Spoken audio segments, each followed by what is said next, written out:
தாய் வீடு ஆகஸ்ட் 2024. தலைப்பு: மலையக சமூக அசைவியக்கத்தில் செல்வராஜாவின் வகிபங்கு. எழுதியவர் அருணாச்சலம் லட்சுமணன். வாசிப்பவர் ஜேமா.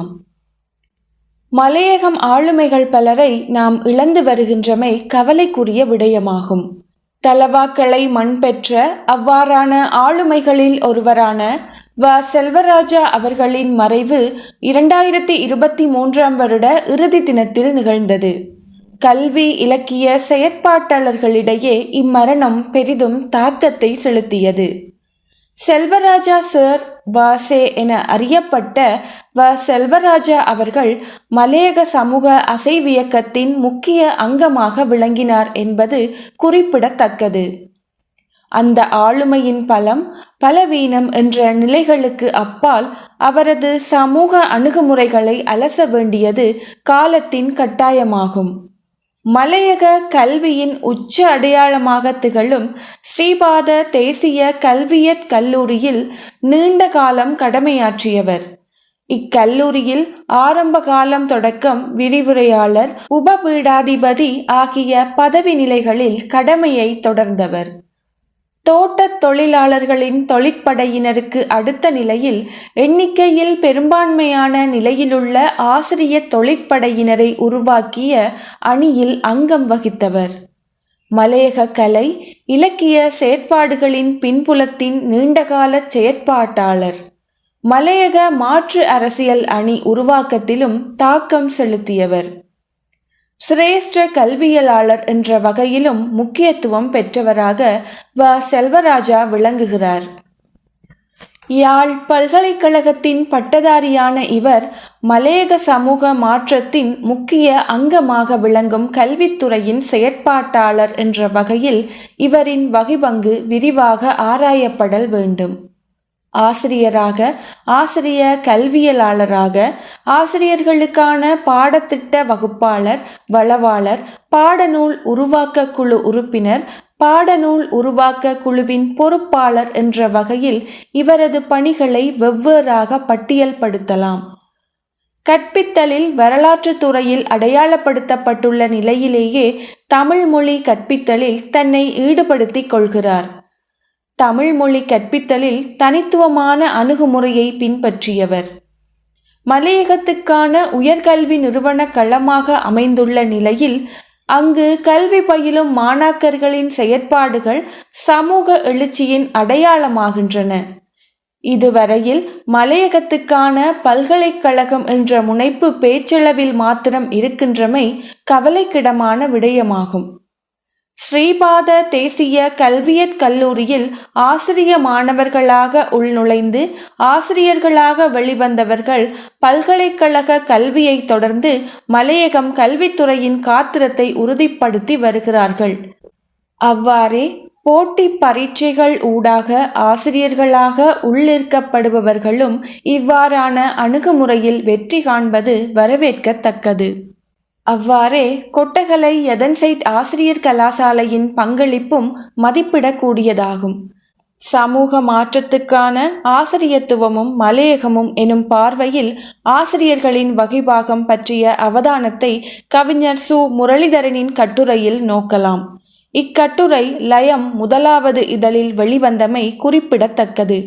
மலையக கல்வி தேசிய நீரோட்டத்தில் இணைந்ததன் பின்னர் வளர்ச்சி பெற்று வரும் கபோத உயர்தர பெறுபவர்கள் பல்கலைக்கழக கல்வியிலும் உயர்கல்விக்கான வாய்ப்பு நிலைமையிலும் திருப்தியான மாற்றத்தை ஏற்படுத்தி வருகின்றமை சிறப்பாகும். இருந்த போதிலும் இதன் தாக்கங்கள் மலையக சமூகத்தின் இருப்பிற்கு எந்த வகையில் உறுதுணையாக அமையப் போகிறது என்பது அனைவரும் யோசிக்க வேண்டிய விடயமாகிறது. மலையக உயர்கல்வி வாய்ப்பிற்கு அடித்தளமான இந்நிறுவனத்தின் சிந்தனை மாற்ற தளம் மிக அவதானிப்பிற்குரியதாகிறது. அதன் முனைப்பில் அந்நிறுவனத்தின் வெளியீடு மிக முக்கியமாகிறது. ஸ்ரீபாத தேசிய கல்வியற் கல்லூரியின் வெளியீடான லயம் இதழின் பிரசன்னம் தடைப்பட்டு போயுள்ளமை கவலைக்குரிய விடயமாகும். அவ்விதழ் வருடந்தோறும் வெளிவர வேண்டும் என்ற செல்வராஜா அவர்களின் விருப்பை நடைமுறைக்கு கொண்டு வருவதே ஸ்ரீபாத தேசிய கல்வியற் கல்லூரி செல்வராஜா அவர்களுக்கு செலுத்துகின்ற அஞ்சலியாக இருக்கும். படைப்புலகில் ஆய்வாளர், விமர்சகர் என்பதற்கு அப்பால் நாடக ஆசிரியராகவும் விளங்கினார். இவரால் எழுதப்பட்ட நாடக பிரதிகள் விரல் விட்டு எண்ணக்கூடியதாக இருப்பினும் அவை ஏற்படுத்திய தாக்கங்கள் அதிகமானவை. அவற்றில் மலைகளை பேச விடுங்கள், எரிதழல் கொணர்க ஆகிய நாடக பிரதியாக்கங்கள் மிகுந்த தாக்கத்தை ஏற்படுத்தியமையும் குறிப்பிடத்தக்கது. மலையகத்தின் அவலங்களையும் அதற்கான மாற்று ஏற்பாடுகளையும் துணியும் முனைப்பையும் இந்நாடகத்தில் அவதானிக்கலாம். மலைகளை பேச விடுங்கள் கல்வி அமைச்சின் தரம் 10 தமிழ் மொழியும் இலக்கியமும் பாடநூலில் இணைக்கப்பட்டிருந்தமை குறிப்பிடத்தக்கதாகும். மலையகத்துக்கு அப்பால் நாடக பிரதி ஒன்றின் ஊடாக முழு இலங்கையும் கடல் கடந்த நாடுகளும் மலையகத்தை தரிசிக்கும் வாய்ப்பை ஏற்படுத்தியதாக அமைய பெற்றமை கவனிக்கத்தக்கது. பசே என்ற பெயருக்குள்ளே எவ்வாறான காந்த சக்தி உணரப்படுகிறதோ அவ்வாறே மலைகளை பேச விடுங்கள் என்ற பெயரும் ஓர் அதிர்வலையை ஏற்படுத்தியமை குறிப்பிடத்தக்கது. இலங்கையின் அரங்கியத்துறை செயற்பாட்டாளர்களினால் பெரிதும் பேசப்பட்ட நாடக பிரதியாகவும் மலைகளை பேச விடுங்கள் காணப்படுகிறது. இவரின் நாடக எழுத்துருவாக்கங்கள் தொகுக்கப்பட வேண்டியதும் காலத்தின் அவசியமென்றே கருதுகிறேன். அவ்வாறே இவரின் நாடக பிரதியாக்கங்கள் வெறுமனே தொகுப்பாக மாத்திரம் இல்லாமல் மேடை வடிவத்தில் அரங்கேற்றம் செய்யப்படுவதும் ஆவணப்படுத்த வேண்டியதும் அவசியமாகும். இலங்கை ஆசிரியர் கல்வித்துறையின் பாடத்திட்ட தயாரிப்பு பணிகளில் மலையக சமூகம் சார்ந்த படைப்புகளை உள்வாங்கியதில் இவரது பணிகள் கவனத்திற்குரியதாகும். கல்வி வெளியீட்டு திணைக்களத்தின் உதவி ஆணையாளராக அமரர் லெனின் மதிவாணன் அவர்கள் பதவியேற்றிருந்த காலம் என்பது மலையக இலக்கியத்தை பொறுத்தவரை தனித்து மதிப்பிட வேண்டியதொன்றாகும். இலங்கை கல்வி வெளியீட்டு திணைக்களம் வெளியிட்ட பாடநூல்களில் மலையக படைப்புகள் மற்றும் மலையக படைப்பாளிகள் தொடர்பான பதிவுகள் உள்ளடக்கப்பட்டு வெளிவந்தன. அவ்வாறே மலையக ஆளுமைகளும் நூலாக்க குழுவில் அங்கம் வகித்தனர். அப்பணியில் மிக முக்கிய வகைபங்கை பெற்றவராக செல்வராஜா விளங்கினார். கல்வியற் கல்லூரி தமிழ் மொழி பாடத்திட்டத்திலும் மலையக படைப்பிலக்கிய முன்னோடிகளை அறிமுகப்படுத்தும் பணியினை அவர் தொடர்ந்தும் செய்து வந்தார். மலையக சிறுகதைகள், மலையக கவிதைகள், மலையக நாவல்கள் முதலானவற்றை ஸ்ரீபாத தேசிய கல்வியற் கல்லூரியில் மாணவர்களை கவரும் வகையில் அறிமுகம் செய்தார். மலையக நாட்டார் பாடல்கள் தொடர்பாகவும் அதிக கவனம் செலுத்தினார். மலையக சமூக தளத்தில் மாற்று அரசியல் தொடர்பாக சிந்தித்த ஒருவராகவும் செல்வராஜா அடையாளப்படுத்தப்படுகிறார். மலையக மக்கள் முன்னணி உருவாக்கத்தின் பின்னணியில் வி.டி. தர்மலிங்கம் அவர்களின் வகைபங்கின் முக்கியத்துவம் எல்லோராலும் அறியப்பட்டதே. அவ்வாறே மலையக மக்கள் முன்னணியின் உருவாக்கத்தில் நேரடியாகவும் பின்னணியாகவும் இருந்த அரசியல் குழு, இளைஞர்கள் குழு, ஆசிரியர்கள் குழு ஆகியவற்றை கட்டியெழுப்புவதற்கும் முன்னின்று உழைத்ததையும் அறிய முடிகிறது. இவரது சகோதரர் வி.டி. தர்மலிங்கத்தின் மறைவை அடுத்து கட்சியில் அப்பொறுப்பை ஏற்கும்படி வலியுறுத்திய போதிலும் அதனை அவர் தவிர்த்தார். பொதுவாக இவருடைய அணுகுமுறைகளை உற்று நோக்குகின்ற போது சமூக அசைவியக்கத்தில் அமுக்க குழுவாக செயற்படுவதிலேயே அதிக அக்கறை செலுத்தியதையும் அவதானிக்க முடிகிறது. அவ்வாறே சமூக மாற்றத்திற்காக அரசியல் தளத்திலும் கலை, இலக்கிய, பண்பாட்டு தளத்திலும் மாறுபட்ட சிந்தனை மீது நம்பிக்கை கொண்ட மனநிலையையும் அறிய முடிகிறது. அதே நேரம் தனது கருத்தியலை மற்றவர்கள் மீது திணிக்கவில்லை. கருத்துக்களை ஏற்றுக்கொள்பவர்கள் ஏற்றுக்கொள்ளட்டும் என்ற மனநிலையிலேயே தொடர்ந்தும் இயங்கி வந்தார். இது சில இடங்களில் பலமாக இருப்பினும் பல தளங்களில் பலவீனமான நகர்வாகவும் அமைந்தமை கவலைக்குரிய விடயமாகும். மலையக நாடகத்துறைக்கு உழைத்ததைப் போலவே தமிழாய்வு பணியிலும் ஈடுபட்டார். விமர்சனத்துறைக்கும் அதிக பங்களிப்பை வழங்கினார். அரங்குகளிலும் கலந்துரையாடல்களிலும் இலக்கியம் தொடர்பான தனது பார்வைகளை மிக காத்திரமாகவே முன்வைத்தார். அவற்றில் எழுத்து வடிவத்தில் வெளிவந்தவை மிக குறைவாகும். விமர்சன ஆய்வுரைகள் பல குறிப்புகளோடு மாத்திரம் நின்றுவிடுவது மலையக சமூக அசைவியக்கத்தின் துரதிர்ஷ்டமே. செல்வராஜா அவர்களின் ஆய்வறிவு புலம் என்பது பரந்துபட்டதாகவே அமைகிறது. மலையக கலை இலக்கிய இயக்கங்கள் ஓர் பார்வை எனும் தலைப்பில் லயம் இதழ் 2 வந்த அவரது கட்டுரை மிக முக்கிய ஆவணமாக திகழ்கிறது. மலையக இலக்கியத்தின் செழுமையை இனம் கண்டவர்களில் மிக முக்கியமானவராக கருதப்படுபவர் பேராசிரியர் கைலாசபதி ஆவார். அவர் மலையக படைப்புகள் மீது கொண்ட பார்வையை தெளிவுறுத்தும் வகையில் மலையக படைப்புகளுடனான பேராசிரியர் கைலாசபதியின் ஊடாட்டங்களும் படைப்பிலக்கிய பயணங்களும் எனும் தலைப்பில் இவர் எழுதிய கட்டுரை முக்கியத்துவம் வாய்ந்ததாகும். இக்கட்டுரை பிலிப் ராமையா அவர்களின் 90வது பிறந்த தின சிறப்பு மலரில் வெளிவந்தமையும் குறிப்பிடத்தக்கதாகும். செல்வராஜாவின் எழுத்துக்கள் செல்வராஜாவின் விமர்சனங்களும் ஆய்வுகளும் எனும் தலைப்பில் தவச்செல்வன் தலைமையிலான ஸ்ரீபாத தேசிய கல்வியற் கல்லூரியின் 11வது தொகுதி மாணவர்களின் வெளியீடாக வெளிவந்தது கவனத்தை ஈர்க்கும். இவ்வாவண பணியினூடாக செல்வராஜா மலையக கலை இலக்கியத்துக்கு ஆற்றிய பங்களிப்பை அறிய முடிகிறது. வாழ்வோடு பிணைந்த இலக்கியம் அவரை வரலாற்றுடன் இணைப்பதை செல்வராஜாவின் விமர்சனங்களும் ஆய்வுகளும் வெளிப்படுத்தி நிற்கிறது. அப்பணியில் இணைந்த அத்தனை பேரையும் நன்றியுடன் நோக்க வேண்டியுள்ளது. மலையக நாட்டார் பாடல்கள் குறித்த செல்வராஜாவின் விரிந்த பார்வையை இந்நூலில் இடம்பெறும் கட்டுரைகள் விளக்கி நிற்கின்றன. இக்கட்டுரைகள் வாயிலாக மலையக நாட்டார் பாடல்களின் உள்ளடக்கம் விரிவு பெறுகிறது. அத்தோடு மலையக செயற்பாட்டு அசைவியக்கத்தின் முன்னோடியான அமரர் திருச்செந்தூரன் அவர்கள் பற்றியும் மலையக இலக்கிய அசைவியக்கத்தின் ஆளுமை சாரல் நாடன் பற்றியும் செல்வராஜா எழுதிய கட்டுரைகளும் இந்நூலில் இணைக்கப்பட்டுள்ளன. அவ்வாறே அவரின் நேசிப்பிற்குரிய கவிஞர் சாருமதியின் அறியப்படாத மூங்கில் சோலை சில குறிப்புகளூடாக கவிஞரின் கவித்துவ புலமையையும் அன்னாரது சமூக அங்கலாய்ப்பையும் எடுத்துரைக்க விளைவதை காணலாம். மலையக சமகால பிரச்சினைகளில் மலையக ஆசிரியர்கள் புத்திஜீவிகளின் வகிபங்கு தொடர்பிலான வலியுறுத்தலை எடுத்துரைக்கும் வகையிலான முன்மொழிவுகளையும் கட்டுரைகளாக எழுதினார். மலையக நாடகத்துறையின் முன்னோடி முத்தையா மாஸ்டரின் மலையக நாடக வரலாறு நூல் குறித்த இவரது பார்வை மலையக நாடக வரலாற்றின் தடயங்களை ஆவணப்படுத்துகிறது. இதுபோன்று மலையக புனைவுகள் தொடர்பான இவரது உரைகளும் எழுத்து வடிவில் ஆவணப்படுத்த வேண்டும். பாரதியியலுக்கு அடித்தளமிட்டதில் இலங்கையே முன்னோடியாக திகழ்கிறது. பத்மாசினி அம்மையார், மீனாட்சி அம்மாள், நடேசையர், சுவாமி விபுலானந்தர், பதுளை பாரதி ராமசாமி ஆகியோர் இலங்கையில் பாரதியலுக்கு அடித்தளமிட்டவர்கள். அதன் வரிசையில் பாரதியலை நிலைநிறுத்துவதில் செல்வராஜா அவர்களுடைய வகிபங்கும் குறிப்பிடத்தக்கது. இவருடைய நாடக பிரதிகளில் பாரதியின் உட்புகுதல் தவிர்க்க முடியாததொன்றாகிறது. அவ்வாறே இவரின் உரைகளுக்குள்ளும் எழுத்தாக்கங்களிலும் பாரதி எட்டி பார்ப்பதையும் காணலாம். குறிப்பாக பாரதியின் கவிதைகள் குறித்தான பார்வைகள் சிறப்பிற்குரியதாய் அமைகின்றன. பாரதி பாடல்களை வகுப்பறையில் கற்பிக்கும் போது அவர் கையாளும் நுட்பம் தனித்துவமானதாகும்.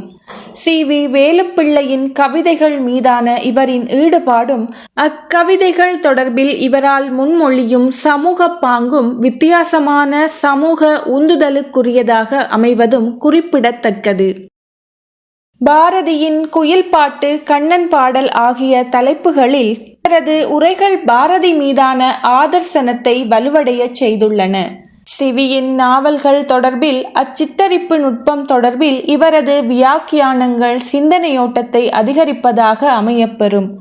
சிவியின் கவிதைகள் பற்றிய தெளிவுறுதல் தொடர்பில் அன்னாரின் பார்வை வியப்பிற்குரியதாக அமையப்பெறும். மல்லிகை சி. குமாரின் எழுத்துகள் பற்றிய இவரது ஆதர்சன கருத்துக்களும் முக்கியத்துவமானவை. நந்தலாலா அமைப்பின் செயற்பாடுகளுடன் இவர் கொண்டுள்ள ஆழ்ந்த ஈடுபாட்டையும் அறிய முடிகிறது. கொட்டகலை தமிழ்ச்சங்கம், ஹட்டன் தமிழ்ச்சங்கம், சாரல் வெளியீட்டகம் ஆகிய அமைப்புகளின் செயற்பாடுகளில் தன்னையும் இணைத்து கொண்ட இவரது செயற்பாடுகள் தனித்து மதிப்பிடக்கூடியதாகும். பாடசாலைகளின் தமிழ் மொழி சார்ந்த விழாக்களில் அன்னாரின் பங்கு பெற்றலும் உரைகளும் தமிழுக்கும் சமூக அசைவியக்கத்திற்கும் வலிமை சேர்த்திருப்பதை உணர முடிகிறது. குறிப்பாக மஸ்கெலிய சென்ட் ஜோசப் கல்லூரி உயர்தர மாணவர்களை கொண்டு ஆசிரியர் சு. தவச்செல்வனின் ஏற்பாட்டில் அதிபர் பரமேஸ்வரன் தலைமையில் நடைபெற்ற 2016-18 வருட ஆய்வரங்கம், பாரதி விழா, செவ்வொளி நூல் வெளியீடு ஆகிய கலை இலக்கிய நிகழ்வுகளில் இவரது பங்கேற்பும் குறிப்பிடத்தக்கதாகும். நிகர் சமூக கலை இலக்கிய அரங்கத்தின் ஆலோசகராகவும் இருந்து இவ்வமைப்பின் செயற்பாடுகளை வழிப்படுத்தியவர். மலையக ஆசிரியர் ஒன்றியம், இலங்கை கல்விக் கழக சம்மேளனம் ஆகிய அமைப்புகளின் ஆலோசகராகவும் இருந்தவர். இவ்வமைப்புகளை வினைத்திறன் மிக்க அமைப்புகளாக மாற்றியமைத்தலில் செல்வராஜா அவர்களின் வகிபாகம் முக்கியத்திற்குரியதாகும். தலவாக்கலை சூழலில் வளர்ந்தமையாலும் ஹட்டன் ஹைலண்ட்ஸ் கல்லூரியில் கல்வியை பெற்று கொண்டதாலும் யாழ் பல்கலைக்கழகத்தில் உயர்கல்வியை தொடர்ந்தமையாலும் தொழில் நிமித்தம் ஹட்டன், பூண்டுலோயா, தலவாக்கலை, பத்தனை ஆகிய சூழலில் அதிகம் பணியாற்றியமையாலும் பரஸ்பரம் அங்குள்ளவர்களோடு நெருங்கிய தொடர்பை பேணி வந்தமையாலும் மலையகம் தொடர்பில் சரியானதும் மிக தெளிவானதுமான புரிதலையும் கொண்டிருந்தார் என்பதும் குறிப்பிடத்தக்கது. ஸ்ரீபாத தேசிய கல்லூரியிலிருந்து ஓய்வு பெற்ற நிலையில் கண்டியில் சில காலமும் அமரத்துவம் அடையும் போது நாவலப்பிட்டியிலும் தம் வாழ்நாளை கழித்தார். உரையாடும் போது மலையக பிரதேசங்களின் அழகினை தம் நுண்ணுணர்வால் உணர்ந்தே வர்ணிப்பார். இவரது உரையாடல் மலையகத்தை அர்த்தப்படுத்தும் விதத்திலேயே அமைந்திருக்கும். நாவலப்பிட்டி தொலஸ்பாகை மலைத்தொடர் தொடர்பாகவும் கண்டி நக்கிள்ஸ் மலைத்தொடர் தொடர்பாகவும் அன்னாரின் ஆதர்சன வெளிப்பாடு மலையக தமிழர்களின் வரலாற்றோடு இணைந்தே இருக்கும்.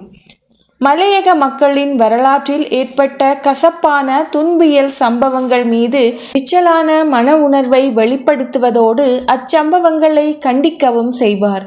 மலையக மக்களின் வாக்குரிமை பறிப்பு, பிரஜா உரிமை பறிப்பு, 1964 வருடம் சீமா சாஸ்திரி ஒப்பந்தம் தந்த வேதனைகள் தொடர்பில் தன்னுள் ஒரு ரௌத்திர போக்கை கையாள்வார்.